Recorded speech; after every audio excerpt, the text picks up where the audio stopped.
ኑ ይሄን ጉድ ስሙልኝ። ኦርቶዶክስ ቤተክርስቲያን ይሄንንም ያህል መስቀል አንጠልጥላ ኢየሱስ ሲባል ሰዎችን ታሳድድ ይሆን? ጾምም አይደል? እስኪ እናውጋ ኑ። ኢየሱስ ጌታችን መድኃኒታችን ኢየሱስ ክርስቶስ የዓለም መድኃኒት የዘላለም ንጉሥ ወልድ ዋህድ አንድያ ልጅ ብላ በሥርዓተ ቅዳሴ ክርስቶስ በመስቀል ላይ የሰጠውን ስጋና ደሙን እውነተኛ መብልና መጠጥ መሆኑን አምና እያቆረበች በጸሎትና በውዳሴ አቤቱ ጌታዬ ኢየሱስ ክርስቶስ ወይ ማረኝ የሚለውን የንስሐ ጸሎት እያጸለየች በበዓል አከባበር የክርስቶስን የማዳን ሥራ የሚዘክሩ በዓላትን አስቀምጣ ልደቱን ብሎ በገና ተጠመቀ ብሎ በጥምቀት ተሰቀለ ብሎ በትንሣኤ ብላ እየሰበከች በመስቀል ክብር የማዳን ሥራ ምልክት ብላ በመሳለም ማክበር ባንገት ላይ ማተብ ማዞርን ያስተማረች ለተሰቀለው ክርስቶስ አምልኮን የጻፈች ለጥንተ ስቅለቱ ስግደት ይገባል ብላ ያዘመረች በትምህርቷ በነገረ ክርስቶስ በክሪስቶሎጂ በሚስጥረ ስጋዬ ላይ ሲጀምር ቀዳማዊ ልደቱ ከዓለም በፊት ያለ እናት የተወለደ የባህሪ አምላክ ብርሃነ ዘእመ ብርሃን ከብርሃን የተገኘ ብርሃን ብላ የሰበከችው ሲቀጥል በዳህራዊ ልደቱ ዓለም ከተፈጠረ በኋላ ሰውን ለማዳን ከእመቤታችን ከቅድስት ድንግል ማርያም ያለ አባት በግብረ መንፈስ ቅዱስ መወለዱን የሰበከችው ፍጹም አምላክ ፍጹም ሰው ተብሎ መሰበኩ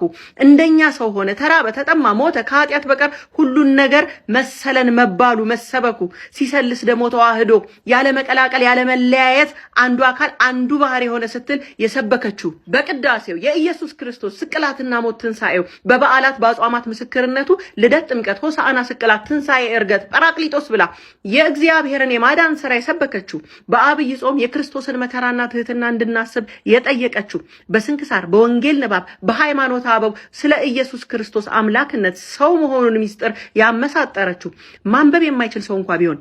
ከስቅላተ ክርስቶስ ይህንን ስዕል በማየት ብቻ ሞትን ድል አድራጊነቱን የሚገነዘብበት ዝምተኛ ስብከትን የሰበከችው መሰረታዊ በሆነ ስሙ ለመጥራት መድኃኒትነቱን ለመግለጽ ኢየሱስ መሲህ የተቀባ መሆኑን ለመግለጽ ክርስቶስ የማንነት ባህሪውን ለመግለጽ እግዚአብሔር ከኛ ጋር ነው ለማለት አማኑኤል የእግዚአብሔር ልጅነቱን ለመግለጽ ወልደ አማኑኤል አካላዊ ቃልነቱን ለመግለጽ ቃለ እግዚአብሔር አንድና ብቸኛ መሆኑን ለመግለጽ ዋህድ ብርሃን መሆኑን ለመግለጽ ፀሐየ ጽድቅ የማዳን ስራውን ለመግለጽ መድኃኒተ ዓለም ስለ ሰው ልጅ መሰቀሉን ለመግለጽ በጋ እግዚአብሔር በግ እርቅ የፈጠረ መሆኑን ለመግለጽ ናዝራዊ ብላ የምታመልከውን የምታስመልከውን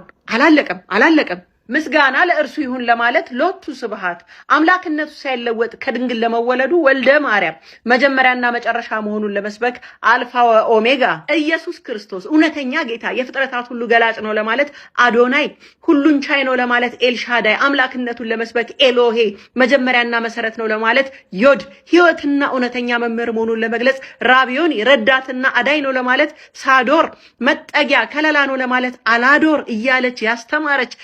በከች ያመለከች ያስመለከች ቤተክርስቲያን እውነት የክርስቶስ ስም ሲነሳ ሰዎችን ታጠቅ አይሆን?